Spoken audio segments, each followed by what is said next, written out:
everybody. I am the Reverend Susanna Cates, and tonight we are going to be experiencing some absolutely fabulous Salvadorian cooking. Our Salvadorian feast is tonight, so I'm very much looking forward to that. So tonight we're going to be making something called pupusas, which are kind of like a little cornmeal cake stuffed with some really delicious things. We're also going to be making a kind of slaw called curtido, and we're also going to be doing some fried plantains, and then kind of to go on the side of all of this is a plant-based sour cream sauce called crema, which is made with lime and garlic. So we're going to start off making the slaw because we want it to be able to sit in its own juices. And well, actually, it's not in its own juices. We're going to make the juice to go into it. But we want it to get just a little bit briny before we actually have it with the rest of our meal tonight. So the first thing we're going to do is that slaw. So I have here a grater, and I have here a pretty decent sized carrot already peeled. And I'm just going to grate this on the large grating holes right into the bowl that we're going to be using. And I will tell you, when I lived in Texas, of course, one of the things I really loved was all of the great Tex-Mex food. But what I also experienced when I was there was Central American food. There was a great little mom and pop type restaurant just down the street from my church where I worked there. And it was a Salvadorian place. And that is where I had pupusas for the first time and all the rest of this stuff that we're going to be making tonight. And I just absolutely fell in love with it. And I've made these a few times now at home, and they turned out really well. It's not an intuitive process, but it's not terribly difficult either. So hopefully you will find it as much fun, because they are fun to make, and especially if you've got kids or grandkids or other kids in your life, they would probably really enjoy making this too. It's a good family project. I've made this with my kids at home and had a lot of fun. So almost got this carrot. This bowl keeps wanting to escape, but we're not going to let it. So almost got this carrot grated in here. It'd be easier if I could rest it down. But if I do that, then the bowl kind of, oh, that's not so bad. See, I should have been doing this right from the very beginning. Sometimes you have to trust your instincts. All right, I think that is enough carrot for now. Clear all that out of the way. Now, in the recipe that I posted online, I said that you should use half of a large white onion. Now, always being ready to be flexible and to pivot is part of what makes, well, I don't know if I'm a good cook, but I like to cook. And part of what makes somebody a little bit easier, what makes cooking life a little bit easier, is if you can be flexible. I had forgotten that I had these scallions, which are in good shape, but they are not going to last as long as my onions are, as my regular yellow onions are. So what I'm going to do is we're going to use these instead. And also I do love the mild flavor of raw scallions, raw green onions.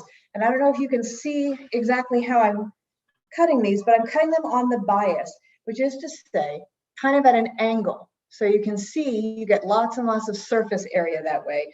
And you get a lot more flavor too. You often see Asian cooking, a lot of times they will cut these green onions on the bias just like that for that same reason. It's especially handy when you're cooking because they'll cook more quickly. The same way, and we've talked about this with things like carrots and with other vegetables too. When you cut them on the bias, which is also what we're going to be doing with our plantains a little bit later on, you get a lot more surface area exposed. So that increases the flavor in something raw, like what we're doing with our curtido. But it also helps it to cook more quickly at a very high heat, the way we do with stir fry. If they were in great big chunks, the inside would still be very, very tough and very raw before any of the rest of it was done. So I'm just cutting these on the bias, like I said, very, very thinly. And that way also their texture isn't going to interfere with the very finely shredded cabbage and carrot. And that's important too. You don't want this jarring texture in the middle of your slaw. So last one, and then I'm going to show you how we deal with cabbages around here. So this recipe for several decent helpings of curtido, depending on how much you and your family like vegetables or slaw type things. We have half a cabbage here. You can see that the core is still in there and the outer leaves are still on there. The first thing I'm going to do is strip off the outer leaves, because usually if there is any dirt or little holes in there where something might have decided to snack on it, that's usually on the very outside. And then what we have left is this nice clean cabbage, but I want to take the core out. If you look closely, you can see kind of this triangular part in the middle. That's the core, and it's super tough. We don't want that in there. So I'm just using a knife to carve it right out of the middle, just like that. There's still a little tiny bit in there because I didn't quite get the top. Okay. All right.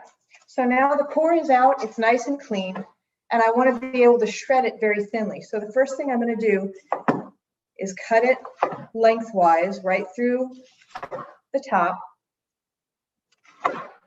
as thinly as I can. If I was making a whole bunch of this, I would use a food processor because that would speed things up with all the vegetables. But half a cabbage and 1 carrot and a few scallions, I didn't think really called for a food processor, which is why I'm doing it by hand.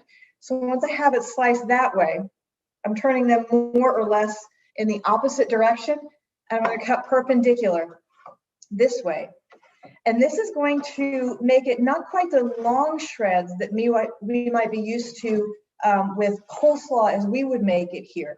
It's going to cut it almost into little bits. You see what I mean? And that's what we want.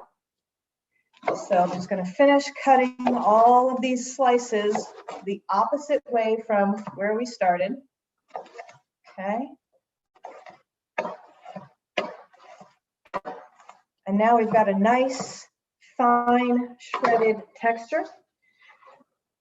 My onions, my carrots, and my cabbage are all in this bowl here. And the next thing I'm going to do, all in here, is add a pretty decent sized amount, about a palmful of coarse salt. I'm going to mix it in there, and I'm really going to kind of squeeze the salt in there, and at the same time just kind of run the cabbage and carrots and onions through my fingers, especially for the cabbage with those tough bits. That's important. And pretty much as soon as I start handling this with all that salt, I can feel the moisture already coming out of these vegetables, and that is what we want. That's why we're doing this with the salt and making sure that it really gets rubbed into this this mixture really well. What we want to happen is for as much of the water content of these vegetables to be pulled out by the salt, so that when we have our dressing, our vinegar and oregano and a little bit of oil dressing, it'll suck up all of that really delicious dressing and taste really, really good. So I'm going to put this in a colander over here. We're going to let that drain out a little bit. I'm going to rinse the excess salt out of this bowl. And while that is sitting over there,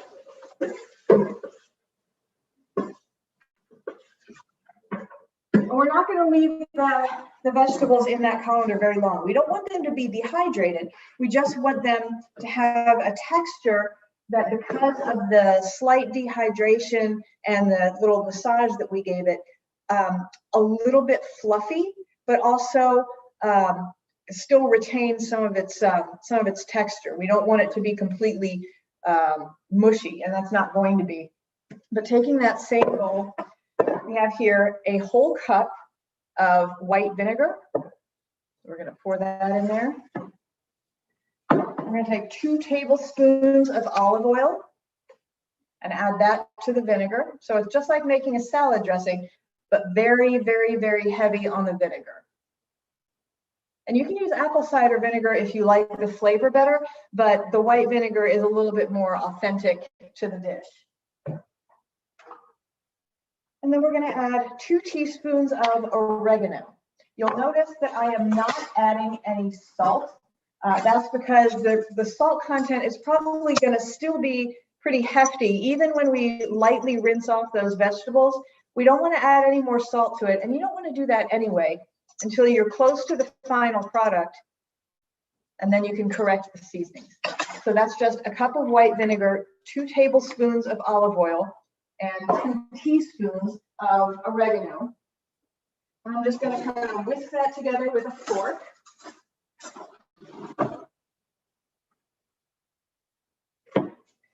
Make sure that the oil and the vinegar get mixed up a little bit. Some recipes don't call for the olive oil at all, but I tend to like the ones that do. I think it gives the final salad a little bit better texture. I like the slight oiliness of it. Okay. So like I said, we're going to go ahead and pull that cabbage and carrot and onion out right now. We didn't leave it for too long, but first I'm going to rinse it with a little bit of water,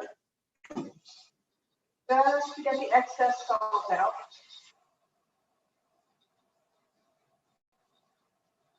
Okay. And I'm squeezing it as much as I can to get as much of that excess water and salt out.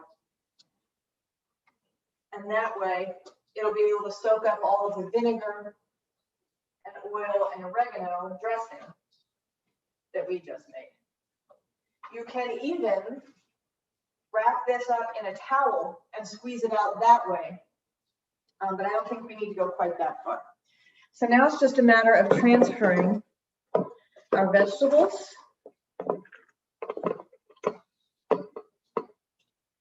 into that dressing mix that we just made. Rinsing that out.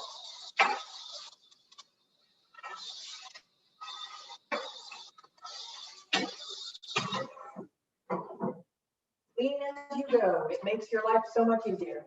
Okay. And then just using that same fork, just going to toss, and it's very liquidy, that's fine. It's going to, the carrots and cabbage and onion are going to continue to kind of do this fluid exchange between the water that is left in them, which isn't much, and the vinegar and oregano and oil that we just put them in. So I am going to taste it, just to a little preliminary seasoning check to see how we're doing. The other thing I'm going to do is I'm going to add about half of a serrano pepper. These are very hot. I used these last week, if you remember, to make our green chili pesto, and it was really good, and I really liked it. But boy howdy, these are hot. So considering that these are going to be absolutely raw, I'm going to use only half, and I'm going to trim out the seeds and the ribs from the inside.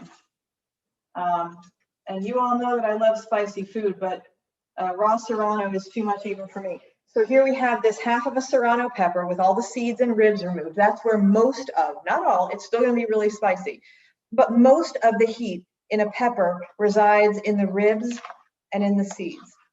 So I'm cutting it lengthwise first, and then just mincing it very, very finely, because a little will go a long way.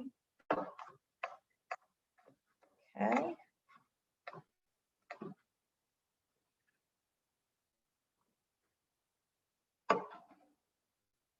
One good chunk of that will probably suffice. So let's stir all that in. It smells wonderful. It looks very pretty and colorful. You see, very fresh. And it's just, you can see how simple that was. So I'm going to check the seasonings real quick. Perfect. Nice and sharp. I'll let that sit in the fridge. I am glad that I did not put in that whole serrano pepper, because even just a few seconds of having the pepper in there has made it crazy. Okay, so now we're going to make our dough for the pupusas. So I have here 2 cups of masa harina flour. This is the kind of flour that you use to make corn tortillas and a lot of other Mexican, Central American, South American, Spanish food specialties. This is a very highly processed corn flour and it's very soft. So that's 2 cups of that. And we're going to add a pinch of salt. Okay, not too much. And then I have a 1.5 cups of warm water here. Please do make sure it's warm. It's still warm. And I'm not going to add all of it at once. We're going to start just pouring some and mixing it in, because you don't want this dough to be too wet. You'll know if it's too dry. Like, it's definitely too dry right now, but that was not even half the water. So a little bit more, but you also don't want it to get soupy. That is not what you want either. Okay. So now it's starting to come together. It looks, when you start to mix it and it comes together, it's a little bit like when you make pie crust and it all starts clumping in little clumps first and then in bigger ones. That's kind of how this works. And depending on the humidity of the day, the age of the masa, a bunch of other factors that you probably aren't thinking about, sometimes it'll take a little bit less water, sometimes it'll take a little bit more. But it's like I always say when we're doing cooking, it is much easier to add something in that you didn't get enough of than to try and take something out. And there was not quite enough water here, so I'm getting a little bit more warm water. Just gonna put a little bit, okay. And with something like this, you know, if you were to get too much water in it, it's still not the end of the world as long as you have more of this masa flour, because you can just get more flour and add that. But easier just to add the water a little bit at a time. And hopefully what you end up with is a really nice cohesive dough, very stiff dough, just like that.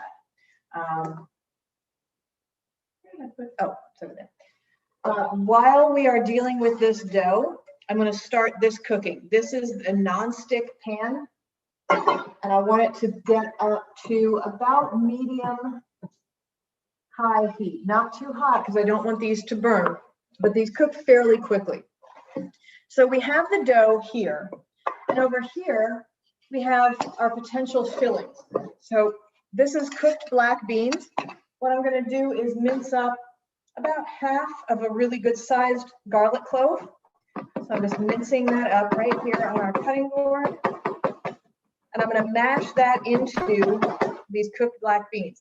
These beans, by the way, are from the same generation of beans that we did a couple of weeks ago, where we made all of that stuff and put it in the freezer. I am telling you, if you have not done that with your pantry yet, gone through and decided some things that could be cooked ahead of time and then stored in the freezer, it has been a tremendous time saver for me, especially when I'm thinking, you know, I don't feel like cooking anything. Maybe I should just go buy some food or order out or have something delivered. When I know that I have beans and farro and rice and quinoa and stuff already cooked and just having to be heated up, that has saved me and saved some money in these past few weeks since I stocked up the freezer with that stuff. So as I was saying, these beans are from that same class a few weeks ago where we made all of that stuff and stowed it away in the freezer. So these were just defrosted. I used them yesterday, the day before, just about a cup or about half a cup to fill out some other stuff that I was making, and I had all of these left. So now I'm just mashing them up in here with a fork with a little bit of garlic. It's already been seasoned because when they were cooked the first time, they were cooked with salt and hot peppers and some onion and some garlic. And I believe I threw a carrot in there or something too. So they're already mostly seasoned. I'm just adding a little bit more of a kick of garlic in there and just mashing them up so that they're a little bit easier to work with once we start making them into our pupusas. The other things that I have are, I roasted some jalapeno and some serrano peppers, just like I did last week, roasting them really, really brown, black actually, in an open flame on this stove, letting them sit in a sealed plastic bag, scrubbing off all of that charred skin, and then just slicing them up. And then I have here some shredded vegan or plant-based cheddar cheese. This is the Miyoko's brand, which happens to be my favorite. And so the other thing that I have handy is a bowl of water, because we're going to be working with this dough. When you work with dough like this, it's better to have your hands wet. It's like when you make meatballs or dumplings or something else. You want to have your hands a little bit wet so that the dough doesn't stick. So here's how this is going to work. I feel like that might be slightly too hot. So I'm going to drop the heat on my pan just a little bit. And I'm going to go ahead and prepare it with a little bit of nonstick cooking spray. Wet my hands. And we'll see exactly how well we did on the consistency of the dough when we start trying to work with it. So far, so good. I'm flattening it out on the palm of my hand. See what I mean? And it's not sticking because I keep my hands wet. But I'm flattening it out until it just about covers the palm of my hand like that. And then I'm going to take a little bit of black beans, put that in there, a few peppers, a little bit of cheese like that. And then very carefully, hope you can see what I'm doing, I'm bringing the edges up and over. We're going to make a few of these, so if you're not quite getting it this first time, just keep watching. So you can see I'm kind of tucking in the filling, but at the same time, pulling the dough up and over until it makes a little ball, which is kind of how we started. If you have a bunch of little cracks, you can wet your finger and just kind of remake the dough where it has cracked. So you've got now kind of where you started, like a little ball, and then you just flatten it out again. And if a little bit of the filling is showing through, it's no big deal. It's not going to come all the way through. So you take this little stuffed cornmeal patty into your pan. Let's do it again. Wet hands, chunk of dough, about the size of a golf ball. Flatten it out. We're not in a hurry, so keep wetting your hands if you need to. Okay.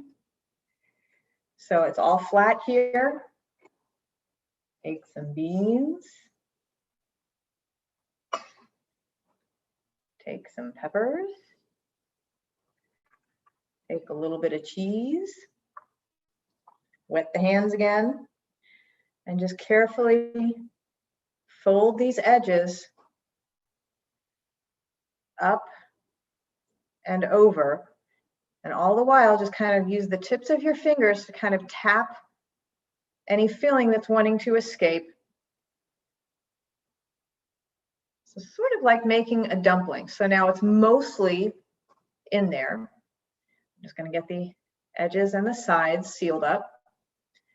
And then again, with a nice damp hand, smooth it out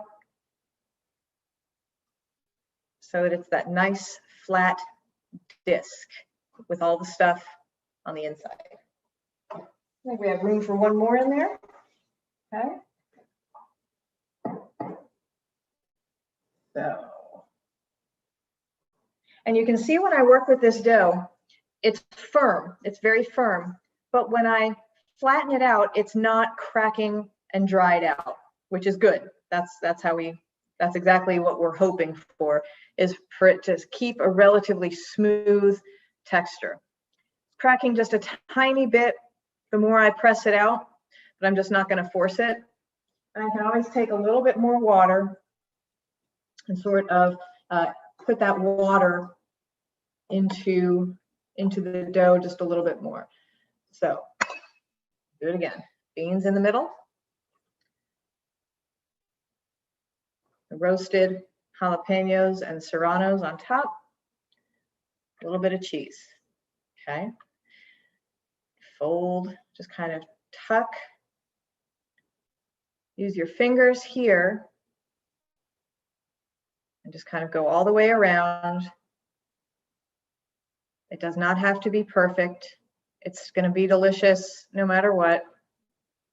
So you can see all of that filling is getting tucked in. Okay. We have a sort of ball here now. I'm going to take a wet finger, and on these little cracks that we have, I'm just going to smooth it up. Okay. And now that we have this little patty again, flatten it out about a ½ inch thick with all that good stuff in the middle. Boom. So let's see how these ones are doing. Beautiful. Okay, they're starting to look exactly the way we want them to look, and I'll show you what that looks like in just a minute. We'll make a few more and set them aside. Let me get a separate plate to cook these on. If I will find one. Okay.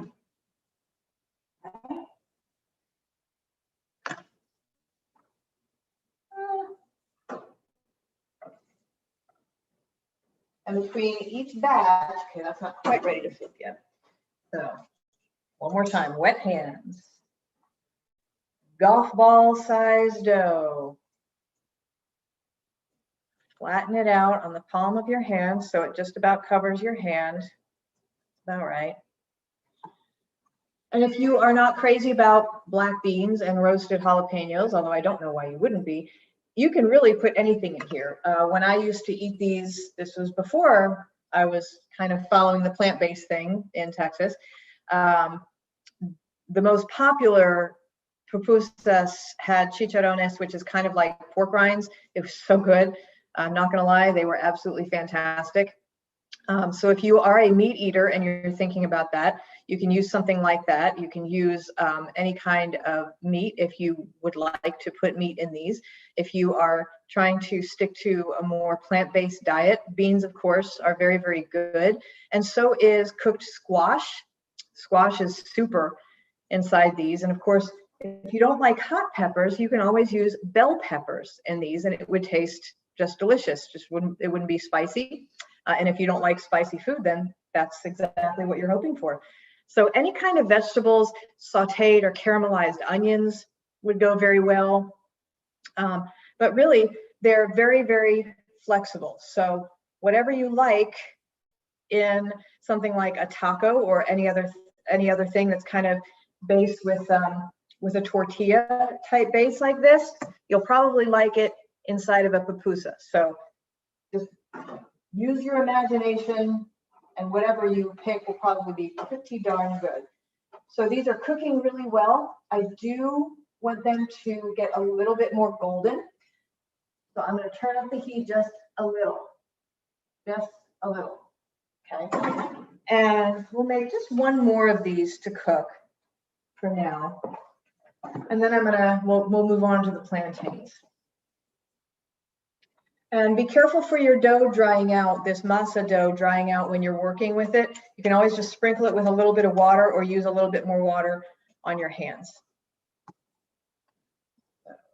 Black beans,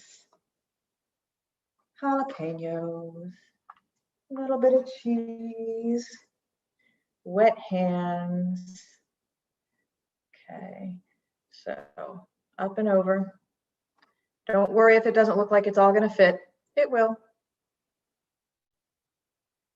The other thing you can do is if you don't think you have enough dough, get a little bit more dough. See? It's really not that big a deal. It does not have to be perfect the first time out.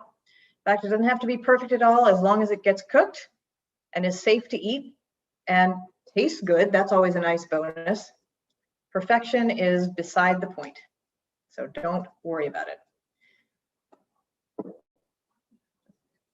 A tiny bit more dough here. Perfect. See, you can even just kind of use that dough as a sort of spackle if you didn't quite get enough. Okay.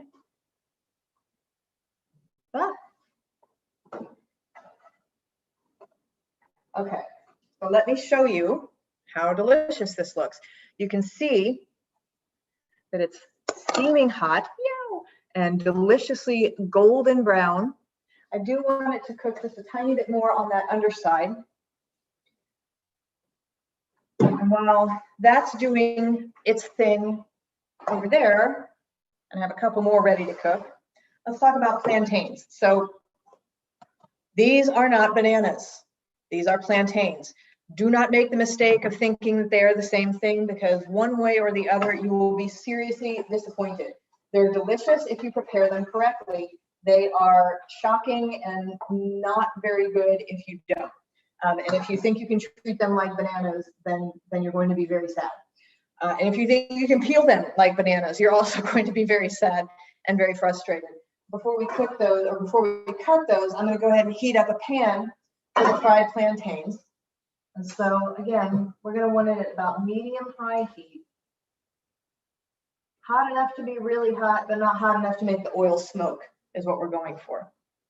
So plantains are more difficult than you would think when it comes to getting the peel off. You cannot peel them the way that you peel a banana. It will not work for you.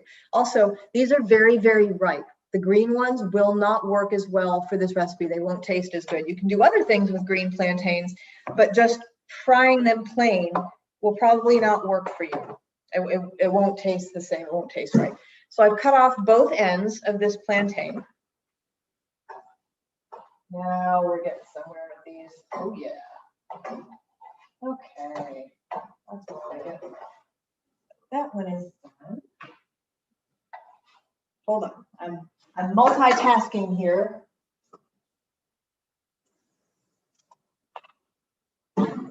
Getting these cooked as well. Beautiful. Okay. So then with the plantain, once you have the ends cut off, you cut through the peel. Don't try and peel it off otherwise. You want to cut through that peel down to the plantain itself, and then just kind of work that off horizontally. You can tell it does not come off nearly as easily and smoothly as a banana peel. So the first time I worked with plantains, I was trying to crack it and peel it, getting very frustrated. And then I realized, oh, well, it looks like a banana, but it is not a banana. You can tell why people would, obviously it's related to a banana. It tastes, or it smells a little bit similar, but it is not the same thing, and you cannot treat it in the same way. So keep that in mind. Before we cut our plantains, I'm going to go ahead and add some olive oil to our pan, enough to cover the bottom. It's not deep fried, but we are most certainly wanting to make sure that the whole bottom of the pan is covered in oil. So the same thing for this plantain as we did with the other one, cutting all the way down through the peel, and then just kind of opening it up and peeling off that very tough, reluctant skin.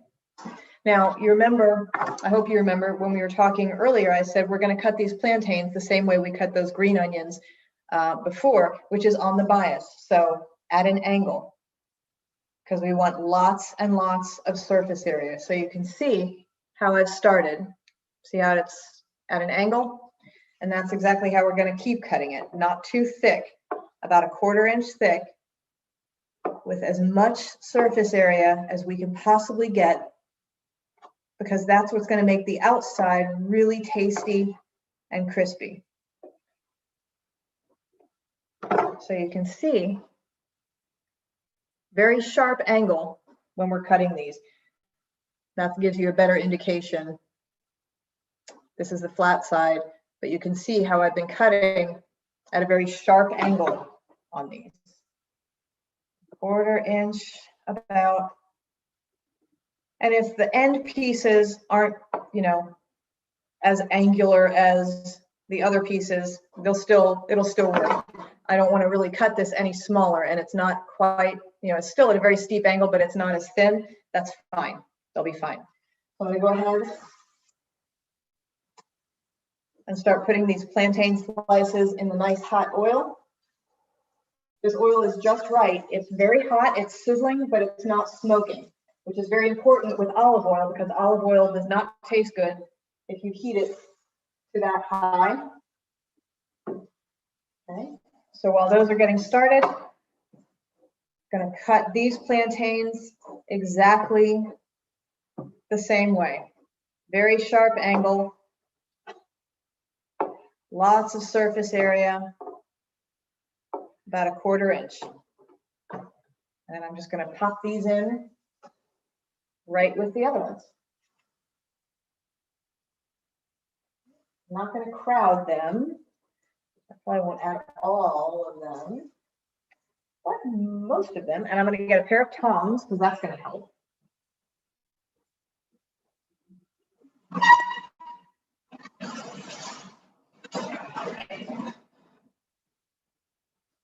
And then before I start messing with plantains over here, perfect. Oh yes, oh yes. So this next batch of pupusas is turning out absolutely beautifully. Nice golden brown, a little bit more brown, you know, on some parts where it's been more in the oil. Love it. Okay, oh, perfect. Okay, let me flip these plantains that are cooking up so beautifully, and I'll show you in just a minute exactly how we want them to look. The other reason that you want these to be very ripe is because the cooking is going to caramelize the natural sugars that are in this ripe fruit. And so it's a savory, mostly savory dish, these fried plantains. But the reason that you want them to be nice and ripe is because they will have just a really intriguing note of sweetness in them as well. And that happens because they're good and ripe. So all of that natural sugar that's in the ripe fruit is getting caramelized. That's also what gives it this beautiful, beautiful color.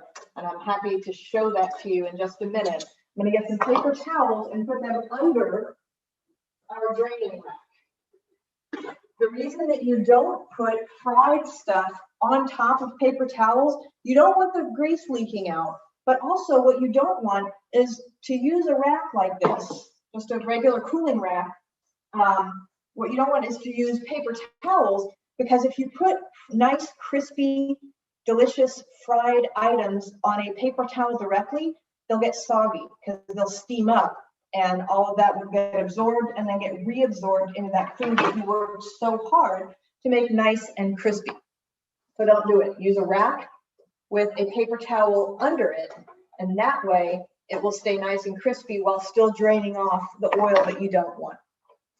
So let's take a look at some of these first ones. Oh, these are I am so excited about these fried plantains. They're really one of my favorite things. And I usually don't think to make them on my own. And I don't know why, because it's probably the easiest thing to make that we've made tonight. But let me show you this one, which is just about perfect. Okay. So here is one of your fried plantains. Okay. You can see it's crispy. It's beautifully golden brown on both sides.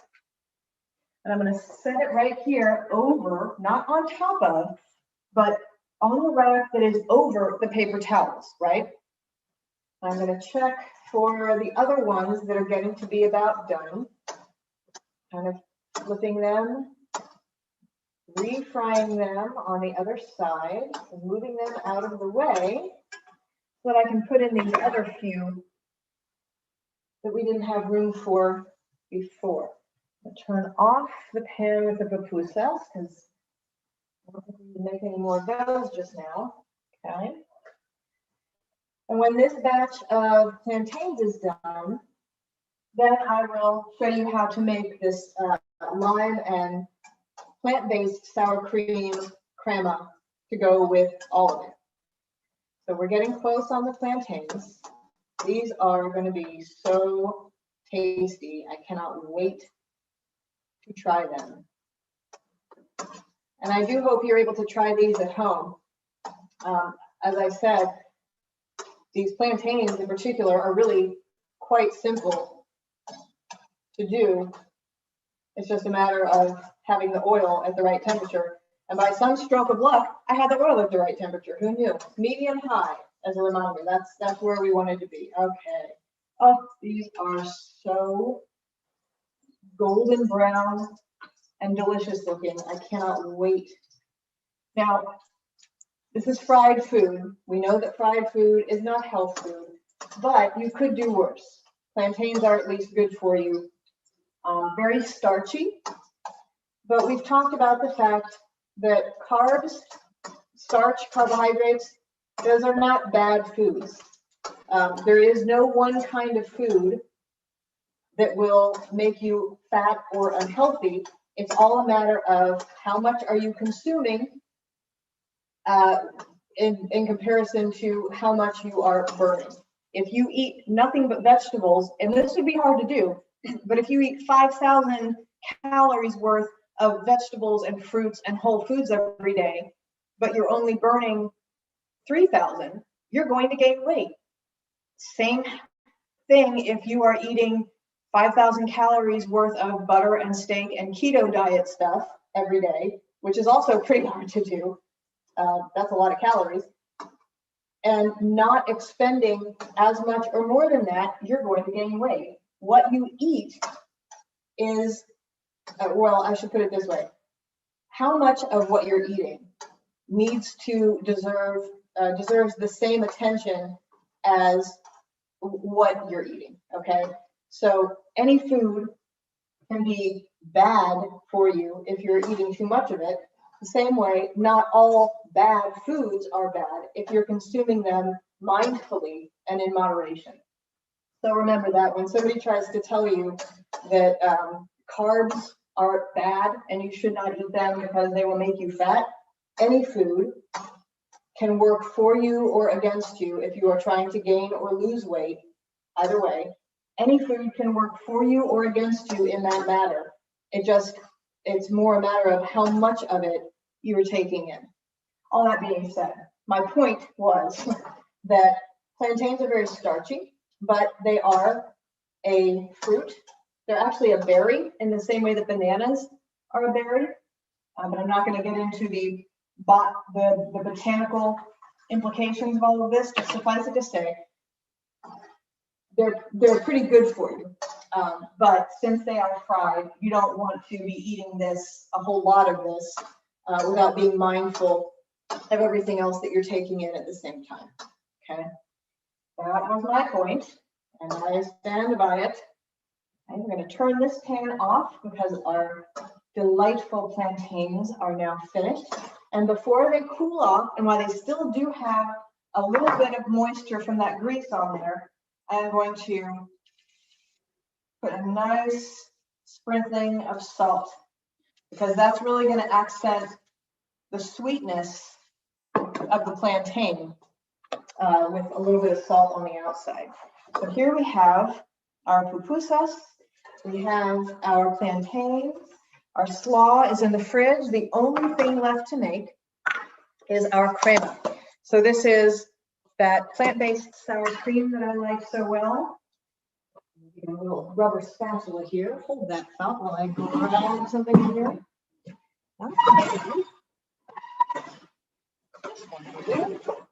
Okay. So our plant-based sour cream is going to go into this little ramekin here.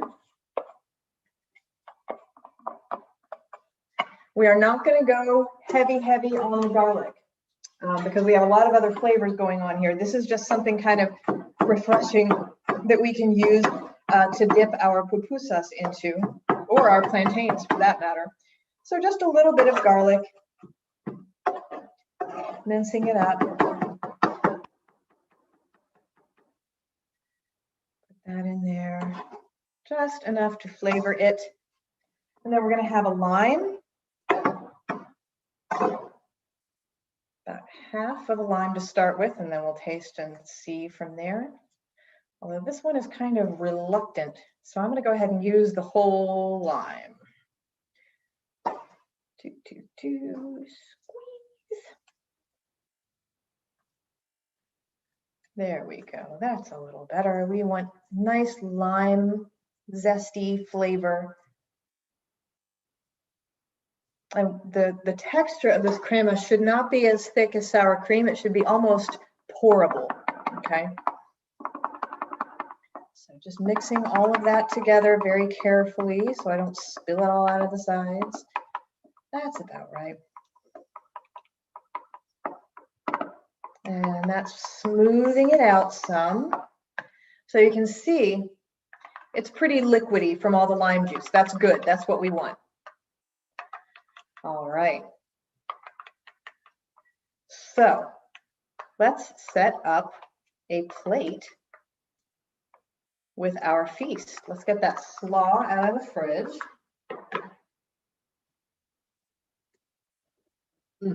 Perfect. Perfect for them. Very, very lime. And here is our dinner plate. So let's get a nice helping of this curtido here. And a couple of these really delightful browned pupusas here. Let's get the nicest, crispiest plantains right here. And we don't need to put that on the plate. We'll just keep it in the bowl. So this is our end result. We have these wonderful, nicely browned pupusas with the beans and the jalapenos and serranos and cheese in there. We have the curtido slaw here. We have these delightful, crispy, perfectly golden brown plantains here. I will need a fork for the slaw, so let me get that. But the rest of it is all pretty much finger food, which makes me happy. Fewer dishes to wash when you can eat with your hands. So I gotta try these plantains first. I just have to. Oh. So they're nice and sweet because they were ripe, but they've got this nice salt on the outside, and because they're thin, most of what you have is crispy, but the inside is very soft and sweet and luscious. Let's try it with some of the crema. It's sort of like if a French fry and a banana had a baby, and it was a delicious baby. That sounds really wrong, but I promise you, it's good, and it's not as scary as I just made it sound. So thumbs up on the plantains. Let's look at our, oh look, even the cheese is melted in the middle. So you can see it's got that melting cheese. It's got the black beans and the jalapenos and serranos and the cheese in there. Let's dip that into the crema. I love these. So it's kind of a similar texture in that the outside is very nice and crisp, but the inside is soft and steamy, kind of almost like cornbread. And then it's also got that textural variation because you've got the beans and the jalapenos and the cheese in there. And it's nice and warm. The crema cools it off a little bit. And then we'll try the slaw. So I want to make sure I've got onion and some of that serrano pepper. So here's our slaw. You can see all the little bits of oregano in there. It's nice and shiny from the oil and the vinegar. And